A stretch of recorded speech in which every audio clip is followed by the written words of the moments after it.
Tips number 4 பார்க்க போறோம். Tips number 4ல என்ன பார்க்க போறோம்னு பார்த்தீங்கன்னா, இந்த மாதிரி பிளாஸ்டிக் கண்டெய்னர்ஸை எப்படி யூஸ் பண்ணுறதுன்னு பார்க்கலாங்க. அந்த பிளாஸ்டிக் கண்டெய்னருடைய பேக் சைடில் வந்து பார்த்தீங்கன்னா, நான் எப்படி கட் பண்ணுறனோ அந்த மாதிரி கத்தியை நல்லா ஹீட் பண்ணிட்டு கட் பண்ணி எடுத்துக்கோங்க ஃப்ரெண்ட்ஸ். ஃபுல்லாக கட் பண்ணி விட்டுறக்கூடாது. பாருங்க, முக்கால்வாசி அளவுக்கு கட் பண்ண பிறகு கொஞ்சம் போர்ஷன் வந்து டாப்ல இருக்க மாதிரி நீங்கள் கட் பண்ணி விட்டுறணும். பாருங்க, இப்போ நம்ம மேலே இருக்கக்கூடிய அந்த போர்ஷனை வந்து ரிமூவ் பண்ணிடலாம். இந்த கண்டெய்னருடைய பாட்டம் போர்ஷனை மட்டும் தான் இந்த டிப்ஸ்க்காக பயன்படுத்திக்க போகிறோங்க.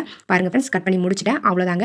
இந்த மாதிரி தான் கிடைக்கும் உங்களுக்கு. இப்போ நம்ம இந்த பாட்டம் போர்ஷனை இன்னும் கொஞ்சம் சைடில் இருக்கக்கூடிய அந்த எக்ஸ்ட்ராஸ்லாம் கட் பண்ணி ரிமூவ் பண்ணிட்டு சென்டரில் வந்து மேலே வந்து ஒரே ஒரு ஹோல்ஸ் வந்து போட்டுக்கலாங்க. இதை நீங்கள் கீழே வச்சு யூஸ் பண்ணிக்கலாம், ஹேங் பண்ணி யூஸ் பண்ணிக்கலாம். நான் ஹேங் பண்ணி யூஸ் பண்ண போகிறேன் அப்படின்றதால ஹோல்ஸ் போட்டு எடுத்துக்கிட்டேன். பாட்டமில் வந்து இந்த மாதிரி சின்ன சின்னதாக ஹோல்ஸ் வந்து போட்டு எடுத்துக்கோங்க. இது வந்து தண்ணி வந்து உள்ள நிற்காம இருக்கிறதுக்காக தான் இந்த ஹோல்ஸ் வந்து போட்டு எடுக்கிறது. அவ்வளோதாங்க ஃப்ரெண்ட்ஸ். இதை வந்து இப்படியே யூஸ் பண்ணிக்கலாம், அப்படின்னா நீங்கள் பெயிண்ட் பண்ணியும் யூஸ் பண்ணிக்கலாங்க. நான் வந்து பிளாக் கலர் பெயிண்ட் எடுத்திருந்தேன். அந்த பிளாக் கலர் பெயிண்ட்டை பஞ்சில் லைட்டாக டிப் பண்ணி இந்த மாதிரி பெயிண்ட் பண்ணி எடுத்துக்கிட்டாங்க. நார்மலாக நம்ம ப்ரஷ்ல பண்ணுறதை விட இந்த மாதிரி பஞ்சு யூஸ் பண்ணி பண்ணோம் அப்படின்னா பார்க்கறதுக்கே நீட்டாக இருக்கும், டிஃப்ரெண்ட்டாக அழகாக இருக்குங்க. பாருங்க எந்த அளவுக்கு லுக்காக இருக்குன்னு சொல்லிட்டு. அவ்வளோதாங்க ஃப்ரெண்ட்ஸ், நம்மளுடைய சூப்பரான சோப் பாக்ஸ் ரெடி ஆயிடுச்சு. நம்ம வீட்டை வேஸ்ட்டாக கோப்பையில் தூக்கி போடக்கூடிய ஒரு பிளாஸ்டிக் கண்டெய்னரை யூஸ் பண்ணி 0 காஸ்ட்டில் நம்ம சூப்பரான சோப் பாக்ஸ் ரெடி பண்ணியாச்சு. இதில் நீங்கள் குளிக்கிற சோப்பும் வச்சுக்கலாம், இல்லை இந்த மாதிரி துணி துவைக்கிற சோப்பும் வச்சுக்கலாம், அப்படி இல்லைனா பாத்திரம் தேய்க்கிற சோப்பையும் வச்சு யூஸ் பண்ணிக்கலாங்க.